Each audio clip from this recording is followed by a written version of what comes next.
আমি একটু ঝট করে রেকর্ড করে নিচ্ছি, সব কিছু পরে আপনাকে বলবো, কিন্তু ট্রিপটা ক্যান্সেল করে বেরিয়ে যাচ্ছি। বিশাল বড় একটা স্ক্যাম হয়েছে আমার সাথে, না চেনে জানেন একজনের সাথে, বড় ডাকাতি বলতে পারেন, অনেক অনেক গল্প আছে। তো একটু আমি শ্যুট করে নিচ্ছি।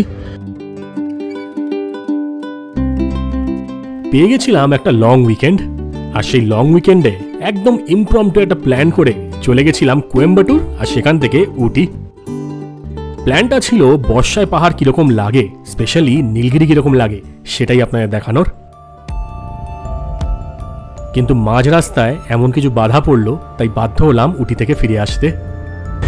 আমাকে হয়তো এখন ভালো করে দেখা যাবে না, কিন্তু আমি এখন রয়েছি হচ্ছে উটি পিএসে, একটু রেকর্ড করছি। খুব চাপ হয়ে গেছে, উটি থেকে মনে হচ্ছে বেরিয়ে যেতে হবে এখন। এখানে আসলে কে সত্যি কে মিথ্যে বোঝা খুব মুশকিল হয়ে যাচ্ছে, ধরা যাচ্ছে না। আমার একটা বন্ধুর অলমোস্ট 11 লাখ টাকা চুরি হয়ে গেছে, তো নেক্সট ডিসিশন কিনেও বুঝতে পারছি না, খুব চাপ। রেকর্ড করে রাখছি যে ইনকেস যদি কোনো সময় কোনো সমস্যা হয় তাহলে রেকর্ডিংগুলো কাজে আসবে। এই যে জামা কাপড় ধরছি না, সব চুরির জামা কাপড়, চুরি করা এগুলো সব।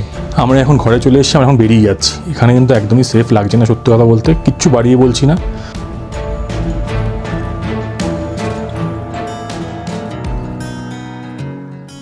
গত এপিসোডে আমি আপনাদের দেখিয়েছি আমার যাত্রা কোয়েম্বাটুর থেকে উটি অবধি। অপূর্ব সুন্দর আর সিনিক একটা যাত্রা, পুরো নীলগিরি পাহাড়ের মাঝখান দিয়ে। আর এই যাত্রাটা আমি করেছিলাম পাবলিক ট্রান্সপোর্টে। যদি সেই ভিডিওটা এখনো না দেখে থাকেন, নিশ্চয়ই একবার চেক করে নেবেন। এখানে লাভডেল জাংশন নামার পরই পাশে একটা অটো স্ট্যান্ড টাইপের ছিল, তো ওখানে গিয়ে বললাম চলো ওটা নিয়ে চলো। বলছে না 150 টাকা কমে যাবো না, অনেক চড়াই আছে। দেখে মনে হচ্ছে চড়াই আছে, কিন্তু ধরুন ওই 850 মিটারের জন্য 150 টাকা নিচ্ছে। আমি বললাম 100 নাও, বলে না চলো ঝামেলা কাটা, আর ইচ্ছে করছে না।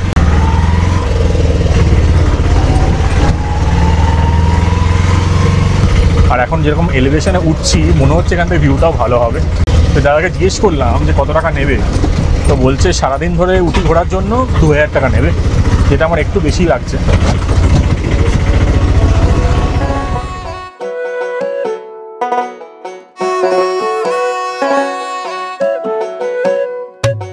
আমি এখন এই ঢুকলাম উটির, আমার ব্যাকপ্যাকার্স যে হস্টেলটা বুক করেছিলাম, রাস্তাফারি এরকম নাম, তাহলে এক্স্যাক্ট নামটা আমি দিয়ে দেবো।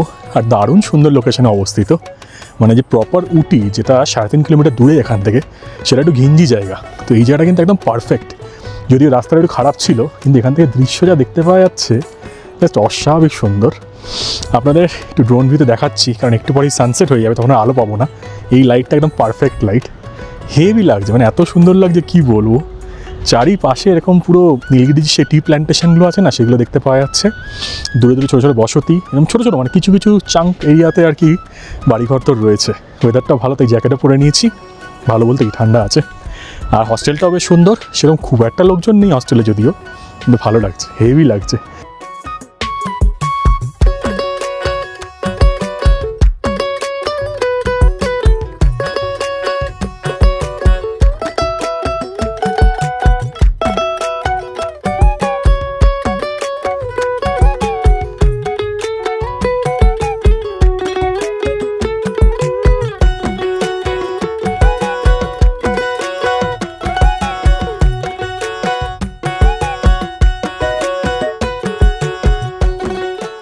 উটির এই অপূর্ব সুন্দর ইনিশিয়াল ভাইবসটা এনজয় করার পর আমি বেরিয়ে গেলাম উটি মার্কেটের উদ্দেশ্যে।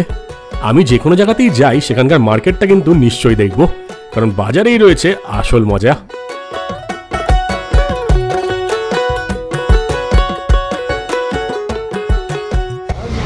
উটিতে ব্যাকপ্যাকার্স হস্টেলে ব্যাগ ট্যাগ রেখে একটু ফ্রেশন আপ হয়ে এখন সন্ধ্যের দিকে একটু বেরিয়ে পড়েছি উটি যে সিটি সেন্টার আছে সেখানে একটু ঘুরে বেড়াতে। দারুণ সুন্দর জায়গা, বেশ জ্যামজমাট আছে, দার্জিলিং গ্যাংটক মতন ফিল আছে কিন্তু এখানে। একটু ঘুরে ঘুরে আপনাকে দেখাচ্ছি জায়গাটা কীরকম, ভালো লাগছে, ঠান্ডাটা বেশ ভালোই আছে। আর যখন হস্টেলে ঢুকে খুঁজছিলাম আর কি, বন্ধুবান্ধব তো হয়েই যায় টুকটাক, কথা বলতে বলতে জিজ্ঞেস করলাম, ম্যামের সাথে দেখা হলো আর কি, ওর নাম হচ্ছে সংকিতা। তো তারপর জানতে পারলাম টুকটাক কথাবার্তা বলতে বলতে বাঙালি। আমি বললাম এখানে এসো বাঙালি, হ্যাঁ এটা কিন্তু হেভি লাগলো। তো সংকিতা হচ্ছে দুর্গাপুরের মেয়ে, তাই তো? দুর্গাপুরের মেয়ে, এখন হায়দ্রাবাদেই থাকে, তো সেটাও একটা মিল হয়ে গেল। আর এখানে প্রচণ্ড ভিড়, এখান থেকে কায়লাঘাটে যাই আগে। কেমন লাগছে এই জায়গাটা তাহলে? যেখানে আমরা আছি ওটা একটু সিকিউরিটিড জায়গা, ঠিক ঠিক, মানে শান্তি চাইলে ওখানে গেলে থাকলে ঠিক আছে আর কি, কিন্তু অটো নিয়ে আমরা 200 টাকা দিয়ে আসলাম হচ্ছে এখানে, মানে ওখান থেকে হেঁটে নেমেছি 2 কিলোমিটার, হেঁটে অলমোস্ট 800-900 মিটার নেমেছি, তো তারপর অটো ধরতে হয়েছে এখানে আসার জন্য। তো আপনারা যদি একটু জ্যামজামার জায়গা চান, বেরোবেন, বেরিয়ে বিরিয়ানি খাবেন, তো সেরকম জায়গা চাইলে কিন্তু এখানে থাকতে পারেন সিটি সেন্টারে, নইলে একটু বাইরের দিকে থাকুন। আমার পার্সোনালি জায়গাটা বেশ ভালো লেগেছে।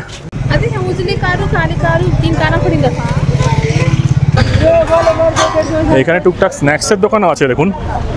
এই পুরোটা হচ্ছে মার্কেট এরিয়া, ওখানে শীতের বস্ত্র, তারপর এখানে আইসক্রিম, কোল্ড ড্রিঙ্কস, এইখানে হচ্ছে আমাদের ওখানে জলুয়ার দোকানের মতন দোকানও রয়েছে, উত্তাপাম, ধোসা, পুরি, সব ব্যবস্থা আছে এখানে।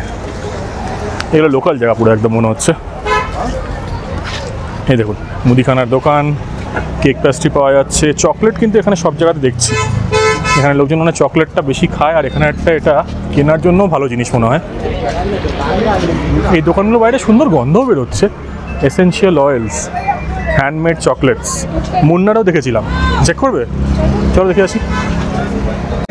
এইখানে দেখুন কত কিছু পাওয়া যাচ্ছে, এখানে নানা স্পাইসেস, এলাচ, দারচিনি, মধু, চা। এই সংকিতা এখান থেকে নেবে কি হোয়াইট চকলেট? বাহ, এখানে রেটগুলো দেওয়া আছে দেখুন, 100 গ্রামস হচ্ছে 380, 420। এখানে দেখুন এটা হোয়াইট চকলেট, প্রচুর রকম ভ্যারাইটি আছে। এইখানে দেখুন প্রচুর দোকান আছে, মানে আপনার যাবতীয় যা লাগবে সব কিছু কিন্তু পাওয়া যায়। এখানে ব্যাগ রয়েছে, শীতের বস্ত্র রয়েছে, সব রকম। এর উপরে সাগর নীলগিরি প্রোডাক্টস, তো নীলগিরি প্রোডাক্টস এখন প্রচুর দোকান আছে, যেরকম দেখালাম আপনাদের। তো এই পুরো এরিয়াটা মার্কেট দেখুন।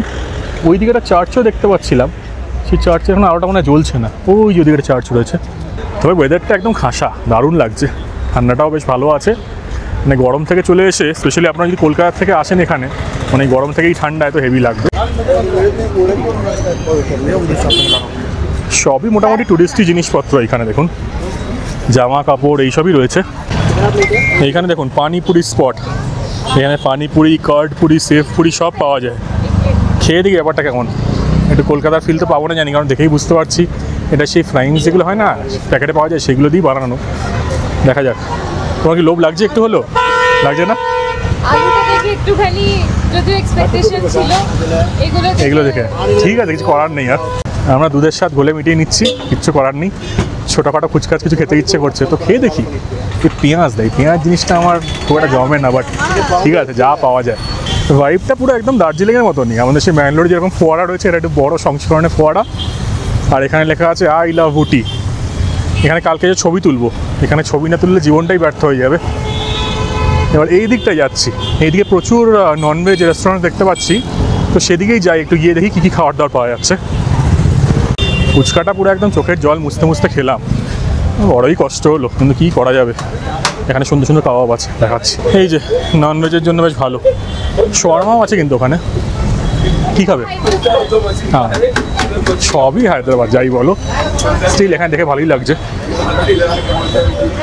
এই এখানকার একটা রেস্টুরেন্ট এখন চলে এসেছি, রেস্টুরেন্টে এসে একটু কাবাব, তারপর ওই টেংরি ওইসবগুলো খাচ্ছি একটু। আর এখানে কিন্তু বাঙালি লোকজন দেখতে পাচ্ছি, স্পেশালি মানে যারা এখানে কাজকর্ম করছে, এখানে কিন্তু বাঙালি প্রচুর আছে। যখনই আমরা যখন বাংলায় কথা বলছি, যেখানে ওই সংগীতা আর কি জামা কাপড় কিনছিল, ওখানে একজন বললো এখানেই দাদা আর কি বাংলায় কথা বলছে, মানে বলতে পারে আর কি। তো খাবারটা আসুক, খেয়ে দেখি কেমন। একদম যে এখানে মোড়টা আছে, চকটা আছে, ওটা জাস্ট ফার্স্ট দোকানটাই আর কি, 3 রকম। চলো শুরু করো। এই দেখুন আমাদের এই কাবাব চলে এসছে, মাঝখানে এটা মনে হচ্ছে হরিয়ালি, আর এটা মনে হচ্ছে একটু রেশমি স্টাইলের, আর এটা মনে হচ্ছে নর্মাল, তাই না?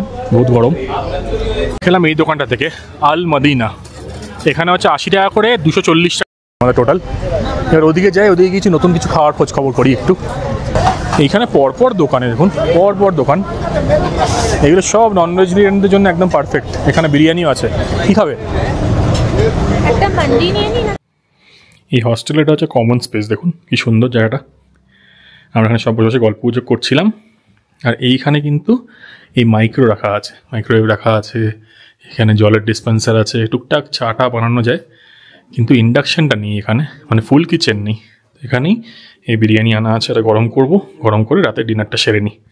এই রাত্রিবেলায় এখন অলমোস্ট 11টা বাজে, এখানে যে মাইক্রোওয়েভটা আছে ওটা খাবারটা গরম করে নিলাম, ভালো, দেখে বেশ ভালোই মনে হচ্ছে। 500-600 টাকা মতন নিয়েছে, সাথে এখন পেঁয়াজ শসা তো দিয়েইছে, 4 পিস মাংস দিয়েছে, আর বিরিয়ানি রাইসটাও প্লেন রাইস।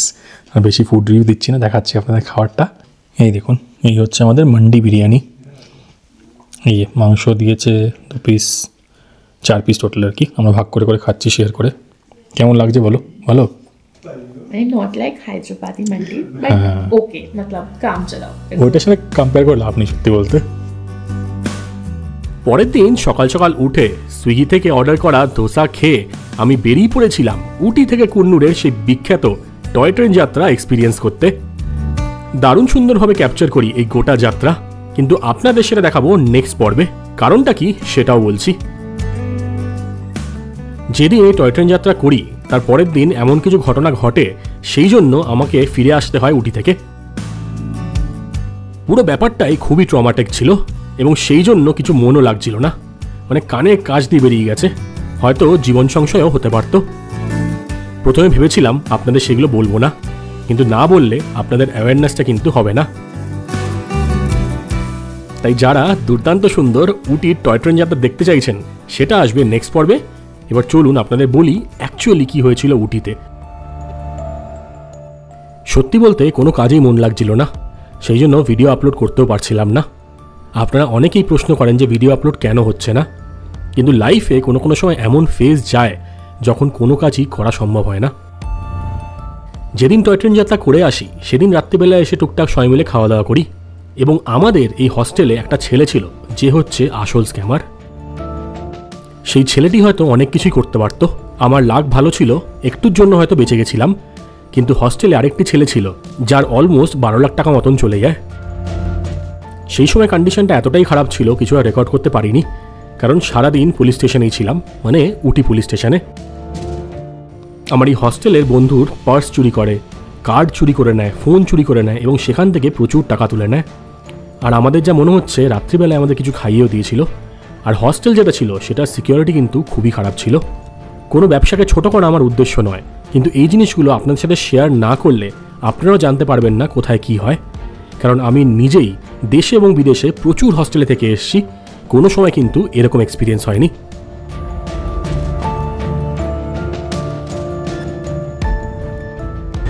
আমাকে হয়তো এখন ভালো করে দেখা যাবে না, কিন্তু আমি এখন রয়েছি হচ্ছে উটি পিএসে, একটু রেকর্ড করছি।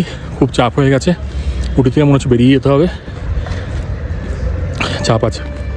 আমি একটু ঝট করে রেকর্ড করে নিচ্ছি, সব কিছু পরে আপনার বলবো, কিন্তু ট্রিপটা ক্যান্সেল করে বেরিয়ে যাচ্ছি। বিশাল বড় একটা স্ক্যাম হয়েছে আমার সাথে, না চেনে জানার একজনের সাথে, বড় ডাকাতি বলতে পারেন, অনেক গল্প আছে। তো একটু আমি শ্যুট করে নিচ্ছি, এখন এখানে যে তোলা উচিত না হিসেব মতন, তো পরে আমি গিয়ে সব জানাবো সব কিছু।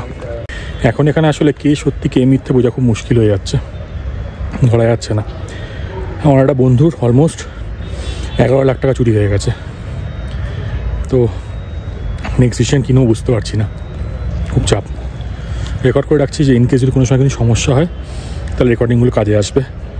সত্যি বলতে এই গোটা অপারেশনটাতে এফিসিয়েন্টলি করা হয়েছে। আমার তো লাগছিল যে বড় কোনো গ্রুপ এটার সাথে যুক্ত আছে, তো সেই জন্য আমি বেশি ডিটেলসে আর যাচ্ছি না। কিন্তু আপনারা যেখানেই যাবেন খুব সাবধানে। উটি এত সুন্দর একটা জায়গা, সেখানে গিয়েও এরকম হবে এটা কিন্তু আমি সত্যি এক্সপেক্ট করিনি। পুলিশ স্টেশনে অনেকক্ষণ থাকার পর আমি ডিসাইড করি ঘরে গিয়ে জিনিসপত্র নিয়ে সেই রাতেই বেরিয়ে যাব উটির থেকে, কারণ আমাদের সত্যি ভয় লাগছিল। এই আমরা এখন হস্টেলে ফিরে এসেছি, আপনাদের হস্টেলটা একবার দেখিয়ে দিয়ে দেখুন। এই বেডটাতে কিন্তু ছেলেটা ছিল, এই যে বেডটাতে ছেলেটা ছিল, ছেলেটা কিন্তু জামা কাপড় সব কিছু রেখে গেছে, সব কিছু রাখা আছে, এই কোল্ড ড্রিঙ্কস ফোল্ড ড্রিঙ্কস সব চুরি এখন আমরা ধরতে পারছি। আর এইখানে भाई सब बैग्स उसमें सब टैग लगा हुआ है ना, ये भी बताओ, इसमें टैग्स है ना, every damn thing has tags. यहाँ এই যে জামা কাপড় ধরছি না, সব চুরির জামা কাপড়। ये देखो, आई शो फॉर वीडियो बना रहे हो ना। हाँ हाँ हाँ, अरे भाई दिखाना चाहिए ये चीज़, यप ऑब्वियसली पूरा नया चीज़ है। सब नए देखो, ये टैग लगाना, XXL का वो भी नहीं निकाला, चूरी करा एगुलो सब, बस ऐसे ही फाड़ के रख दिया है। भाई बैग में भी था, कितना बार मैंने उसको बोला ना। बैग में भी लगा हुआ। আমরা এখন ঘরে চলে এসেছি, আমরা এখন বেরিয়ে যাচ্ছি। এখানে কিন্তু একদমই সেফ লাগছে না সত্যি কথা বলতে, কিচ্ছু বাড়িয়ে বলছি না। আমরা এখানকার যে ইনভেস্টিগেটিং অফিসার আছে তার সাথে কথা বললাম, সে প্রথমেই বলছে যে এরকম কোনো র্যাকেট চলছে নাকি, সেরকমভাবে জিজ্ঞেস করছিল, মানে অন্যদিকে যাচ্ছিলো ব্যাপারটা, বলছিল যে কোনো প্রস্টিটিউশন চলছে নাকি, এরকম চলছে নাকি, এখানে এরকম কিছু র্যাকেট চলে। सिर्फ यही नहीं है, it's also like he is just one, exactly, might be more in Ooty. हाँ हाँ हाँ, they are not from Ooty और यहाँ पे कौन मतलब लिंक्ड है समझ में नहीं आ रहा है ना আমাদের কিন্তু একটু চাপই লাগছে আমরা দরজা সব বন্ধ করে আছি This one तो has real security flaws. Exactly, Absolute. exactly. किसी को भी दिखा दो दिमाग खराब हो जाएगा. রিভিউ আমি নিশ্চয়ই আগেও দিয়েছি কিন্তু ট্রিপ এখন আমি বন্ধ করতে বাধ্য হচ্ছি উটি আবার আসবো পরে তখন ট্রিপ হবে কিন্তু এক্সপিরিয়েন্সটা ডিটেলে শেয়ার করছি ये है इसमें आपका कौन सा बैग जाएगा कौन सा बैग जाएगा कोई लॉक भी नहीं है 0 एंड देयर इज लॉक ये लॉक अपना लॉक लेकर आओ अपना सब करो व्हाट इज আপনারা সবাই খুব কেয়ারফুল থাকুন আমি সেই জন্য কিন্তু বারবার করে দেখাচ্ছি they claim that they're like hostler Exactly. but দেখেন না এগুলো কি অবস্থা and look at this room also hmm this is so tightly Congested.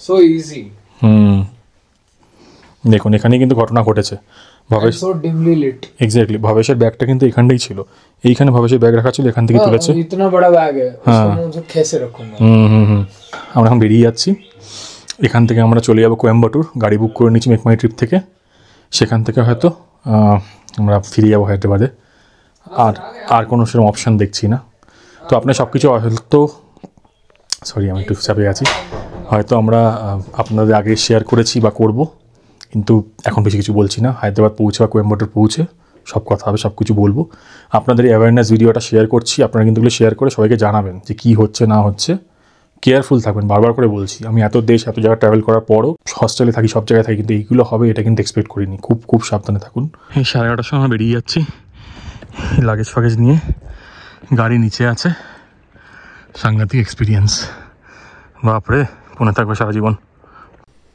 আমি এটা আবারও বলছি দুনিয়ার কোনো ট্যুরিস্ট প্লেস ইনফ্যাক্ট কোনো জায়গায় কিন্তু খারাপ না কিছু মানুষ বা কিছু গ্রুপ বা কিছু এক্সপিরিয়েন্স কিন্তু সেই জায়গাটাকে খারাপ করে দেয় আপনারা অনেকেই হয়তো উটি গেছেন অনেকবার গেছেন কিন্তু এরকম ফেস করেননি আমিও দুনিয়ার অনেক কঠিন কঠিন জায়গায় ঘুরে এসেছি এরকম জিনিস ফেস করিনি কিন্তু এখানে করলাম তাই আপনাদের সাথে শেয়ার করলাম